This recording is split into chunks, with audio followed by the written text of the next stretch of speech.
Or on the bottom of Mem Amud Aleph, we saw Rava switch his opinion. He started off by saying it is forbidden to soak the kernels in water. Then he said it's permitted, and then he says Hadra Amar Rava. We're at 48.3. Hadra Amar Rava. In the article, we're at the second column, the last paragraph. Hadra Amar Rava. Rava said at the end, mitzvah lotos. It's a mitzvah to soak the grains in preparation of matzos. The pasuk says you should guard the matzos. Okay, so guard the matzos. So what does this mean? If not for the fact that the grains would be soaked in preparation for making the flour, shimur lamai, what purpose do you need to guard it? In other words, he's understanding that the guarding takes place when there is a mixture between flour and water, okay? And he says it must be that it's being done, that there's an action being done, there's an action of mixing the grains together with the water, and then you are watching it then. Meaning he's saying it's not just a matter of, paying attention, it's that there's an action done, there's something being done, there's something proactively being done. The water mixed together with the flour, or water being mixed with the kernels, and you mix them, okay, and then you are watching it at that time. That's how he understands it. And he's going to prove that. Okay, Ishimur Delisha, if you want to tell me the guarding is during kneading, when you mix the water and the flour and you mix it all together, the kneading process,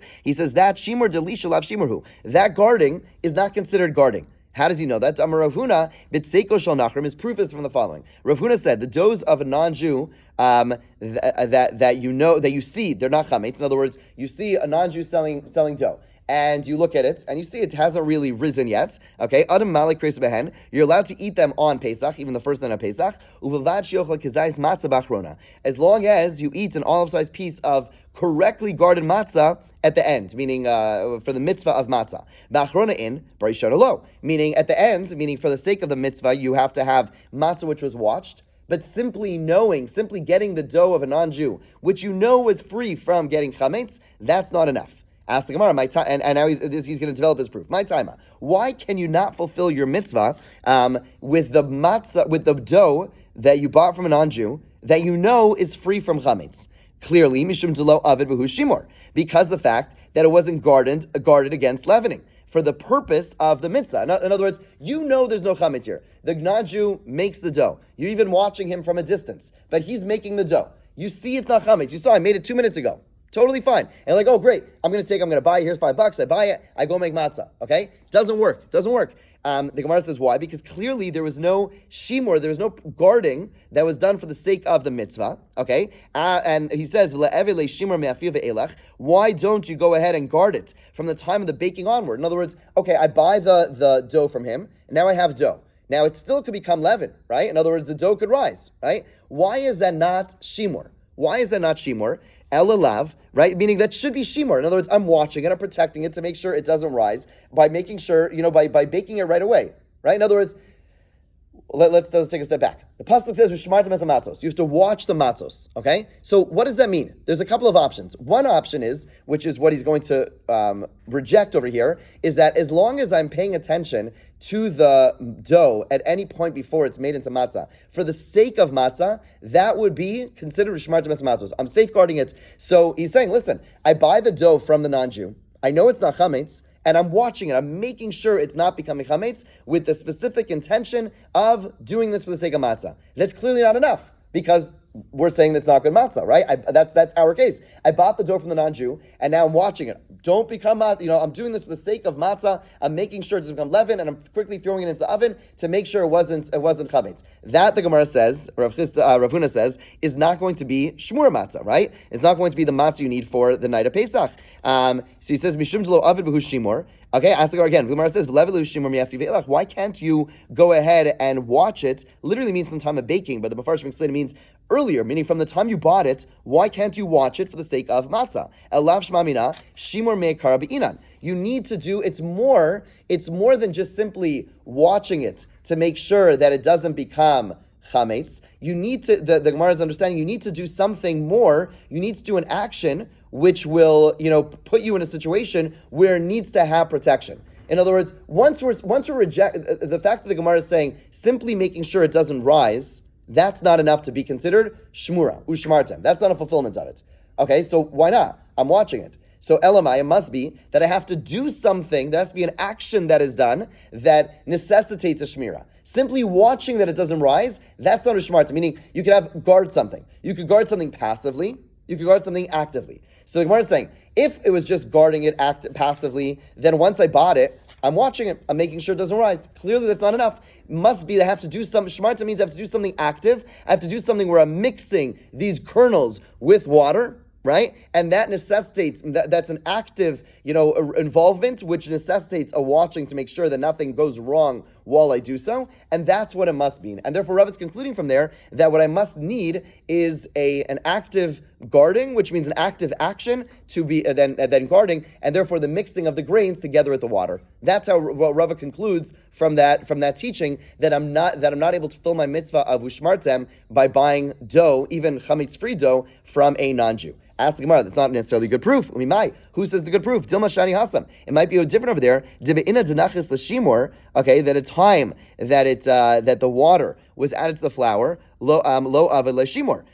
It was not being watched at all. In other words, there's a middle stage over here. There's a stage where, meaning there is when you bought the dough, it was already made into dough, but there's really a stage before that, which is when the flour was added into water, and maybe that is the time of shimor. That's the time that ushmartem. There's a passive watching that could be taking place at that point because flour, the water gets mixed with the flour. Then you have that's when the concern starts, and at that point there was no ushmartem, right?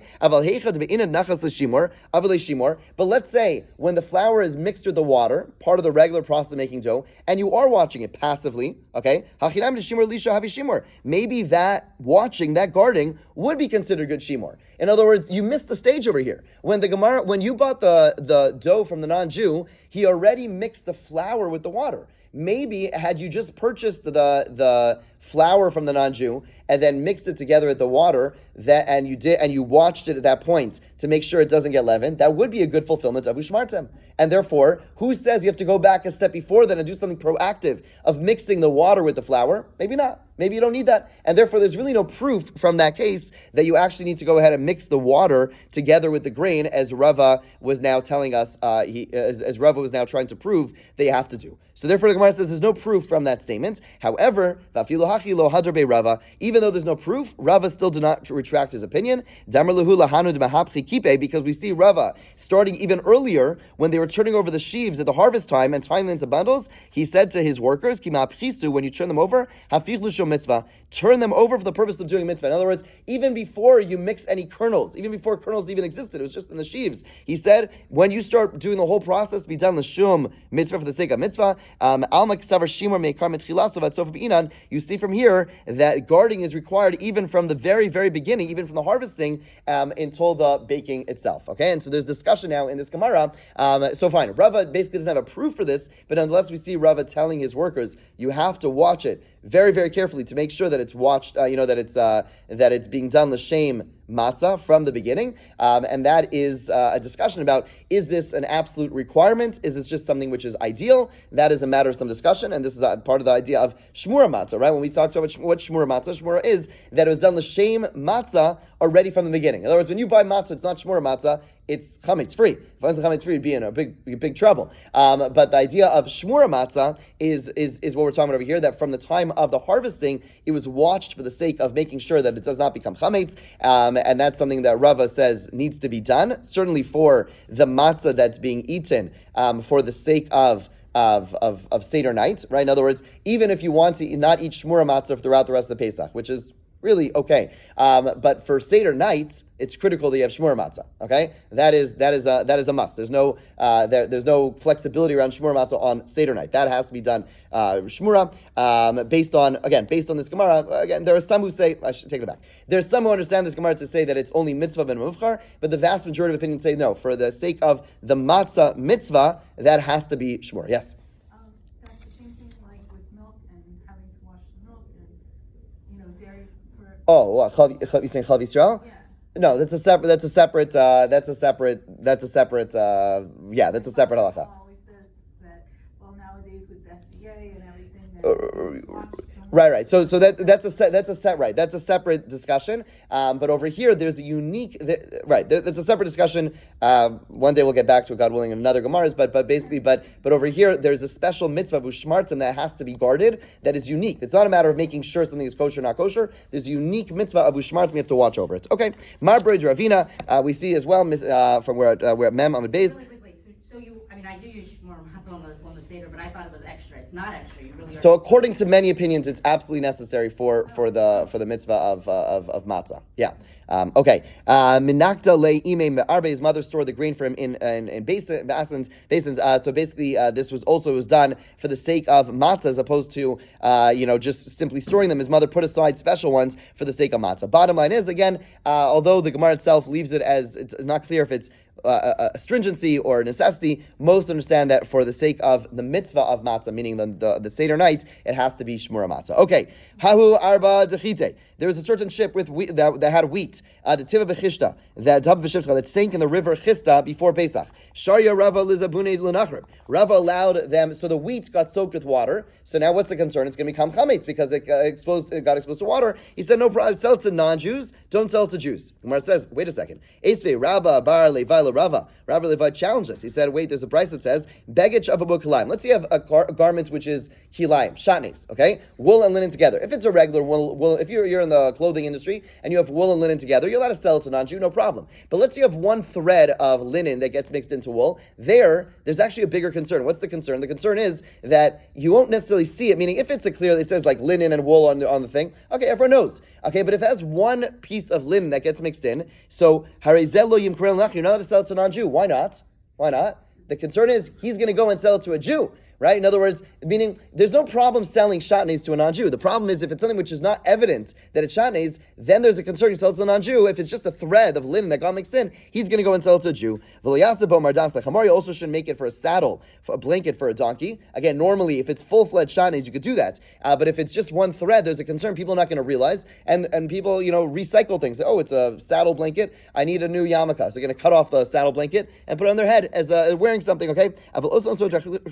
You can make it for shrouds for a corpse. Okay, that we're not concerned about there. There's no mitzvah. A dead person does not have a mitzvah shatnez. You're allowed to put it on. There's fascinating discussion about tchias amesim, but not for today. But bottom line is, okay, so Zora says, l'nachri by time alone. It's interesting, right? What's the reason you can't sell it to a non-Jew? Lamishim daharim izvan l'Yisrael, because there's a concern he's going to sell it to a Jew. So over here too, why are you allowed to sell this flour, this wheat, to a non-Jew? Right? He's going to go ahead and maybe he's a retail, he's going to go ahead and put it in a store and sell it to a Jew. There's the same problem. So Gemara says, Rebbe says, you're right.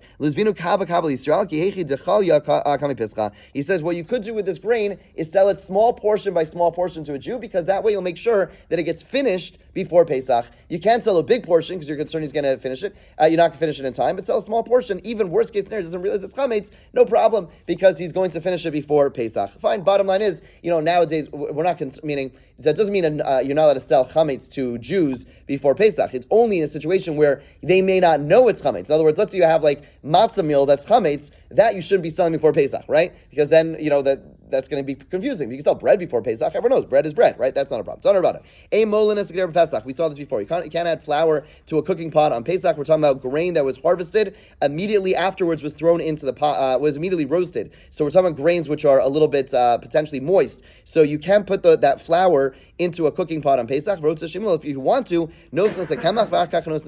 put the flour in and then put vinegar. Vinegar will stop the process of leavening. Okay, some say you could first put the vinegar into the pot and then put the flour afterwards. In other words, if you put vinegar into the boiling water, it diminishes the flavor a little bit. This actually plays a big role in situations. Probably the most common basar v'chalav situations are like with sautéing onions, right? Where onions it could be a big issue with transfer of flavor. So it depends on if something. Let's say you had. Bottom line is, if let's say you had onions which had sat in oil for a little while, the flavor gets diminished, right? The flavor gets diminished and it's not necessarily as sharp, right? So similar over here, the first opinion said the vinegar, which is sharp, has to go in last because it goes in last and it doesn't get cooked first, and therefore it just immediately stops the flour from leavening. The second opinion says no, even it goes right. That's like right. But if you put it in first, the first opinion says then the vinegar will already have diminished its flavor. Already is not as sharp, and therefore it wouldn't stop the chametz from, the flour from leavening. The second opinion says no, even if the vinegar comes in after, it's not going to be a problem. Okay, man yesh omrim. Who's this yesh omrim? Who is this second opinion? Who's the Tana? Amar Chisda Rav Yehudi. It's Rav Yehuda. Why do you know? That's Tanya. We have a halacha in Masechah Shabbos. He'ilpes v'agdir shavir meutachin. First takes a kli rishon, a frying pan or a pot, which was just removed from the fire. Let's say you take your chillin pot off of your element. Okay, lo yite, or you take your chicken soup off of the hot plates, right, on Shabbos. Lo yite l'sochan tavlin. Know how to add spices. Let's say, oh my gosh, I forgot to put salt in it. So you want to go and you put salt into the chillins or salt into the chicken soup? Absolutely not. It's a kli rishon, came off the fire. Can't do so because even though it's off the fire, it's still considered cooking. Once you take the soup or the chillin and you put it into a bowl or into a turin, where basically different types of cliches, then you can add the spices. However, Yehuda says you're allowed to add spices to anything, even a kli rishon. We don't pass like him, but he says you're not allowed to place it into something which contains vinegar. If it contains vinegar, then that's very sharp, right? Even though it's been cooking, it's very strong, and therefore you would not be allowed to place your spices into vinegar. So you see where Yehuda holds that vinegar is something which is, even though it's been cooking, it's something which still maintains a certain sharpness, certain intensity, and therefore we want to say the Tana of our Mishnah is Rav Yehuda. Ask the Gemara of Anokim Rav Yossi. Okay, fine, that could be like Rav Yehuda, but why don't you say it's Rav Yossi? The Tanya, you had a brisa earlier that we quoted. Rav Yossi Omer Shor Mechometz. Rav Yossi says that if you soak barley that's swelling, if you have barley that's swelling, right? You soak barley, you put them in vinegar. The chometz tomson, and the vinegar contracts them and holds them back from becoming chametz. So why didn't you say that it's Rav Yossi? So when it says Kash Rav Yossi, how do you when Rav Yossi say has halacha about the barley that we saw a few days ago, that's when it was the vinegar's on its own. But when it's a mixture, which we're talking about, when you have a pot of liquid water and you mix it in, then he never said that halacha. Okay, Ula Amar Echad Zev Echad Aser. He says whether the vinegar goes in first, whether vinegar goes in afterwards, you're not allowed to add flour to a cooking pot on Pesach. Mishum Lech Amrin Nazir. Go away. We say to the Nazir. In other words, we're very strict. We want to be just like by the Nazir. We have certain stringencies because we don't want him or her to mess up. Similarly with Pesach, don't take flour and put it into water. Whether you have the vinegar before or vinegar afterwards, we don't want to mess around. Therefore, it's forbidden. Rapapi Sharle Livor Dike Devei Reish Galusa. Rapapi gave permission to the bakers of the house of Reish Galusa Limimcha Keder Bechasise to thicken a pot with flour made of oven dried grain. Meaning, he said it wasn't a problem. Amarava. Rava said, "Ika deshari ki hai milsa beduchta deshchiche avde." In a place where slaves are common, you're going to allow such a thing. Slaves are not always going to be so. Meaning, if it's your workers, they're not going to be so careful about this. It's one thing if it's the people, the father, mother, the people of the house. Okay, it's one thing. If you're going to allow your workers to do so, that doesn't make any sense. He was very opposed to this. You could have another version. Rava gufe machale kidei bechasise. Rav himself would allow his workers to do it. So there's two versions whether or not he was allowed to do it. Bottom line is, we do not put flour we do not cook our flour at all on Pesach because of this concern. Have a great